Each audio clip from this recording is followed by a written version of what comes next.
देखो मगर ध्यान से, हमें नहीं, टेक्निकल एनालिसिस में चार्ट को बघा. टेक्निकल एनालिसिस कोण कोण वापरते? शॉर्ट टर्मसाठी ट्रेडिंग करणारे, स्विंग ट्रेडिंग करणारे, पोजिशनल ट्रेडिंग करणारे हे लोक चार्ट वापरतात. ठीक आहे. चार्टमध्ये बघा काय असतात, कॅन्डल्स असतात, तिथं कॅन्डल्स पाहायचे असतात, त्याच्यामध्ये पॅटर्न्स बनतात, कॅन्डल्स पॅटर्न, त्याला कॅन्डलस्टिक पॅटर्न म्हणतो आपण. परत मग इंडिकेटर्स असतात, लोक ते टेक्निकल करणारे लोक इंडिकेटर्स वापरतात. आणि सगळ्यात मेन म्हणजे चार्टवर भाव दाखवते, ते जे तुम्हाला त्या चार्टचं फंडामेंटलसुद्धा थोडंफार त्याच्यामध्ये ॲड होते. कारण का भाव कोणाचा वाढते? ज्याच्यामध्ये काय कोणा तर स्टॉकमध्ये दम आहे त्याचा भाव वाढतो. ठीक आहे. तर त्याच्यावर भावसुद्धा दिसणार आहे. म्हणूनच म्हणतात भाव भगवान छे. ठीक आहे. तर हे टेक्निकल ॲनालिसिस करणारे लोक फंडामेंटल ॲनालिसिस करत नाहीत, कारण त्यांना कमी दिवसांसाठी तो स्टॉक घ्यायचा असतो, काही दिवसासाठी होल्ड करायचा असतो आणि परत विकायचा असतो.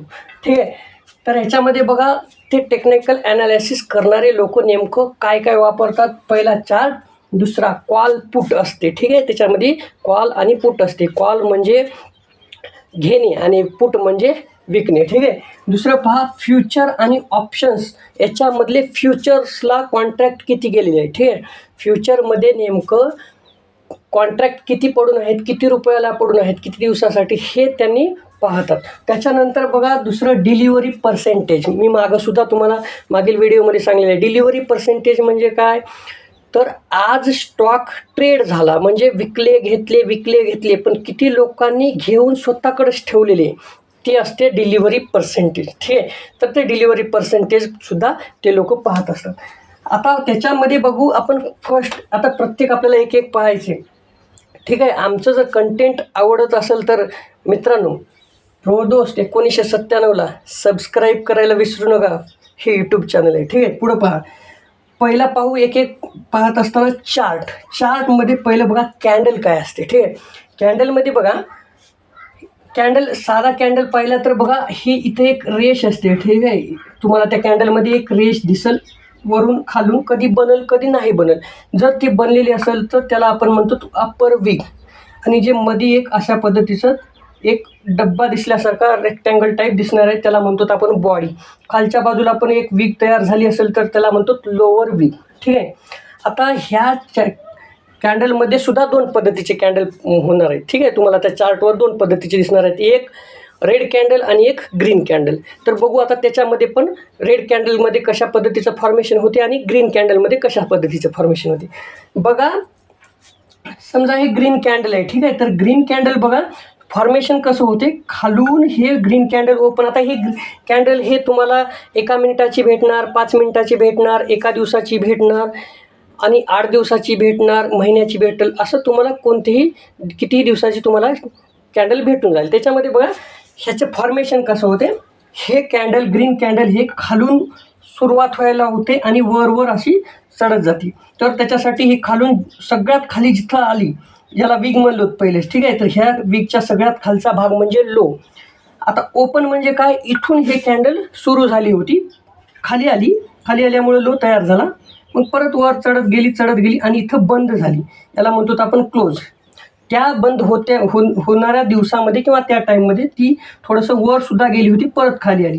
जेपर्यंत सगळ्यात वर गेली त्याला हाय म्हणतात. ठीक आहे मित्रांनो.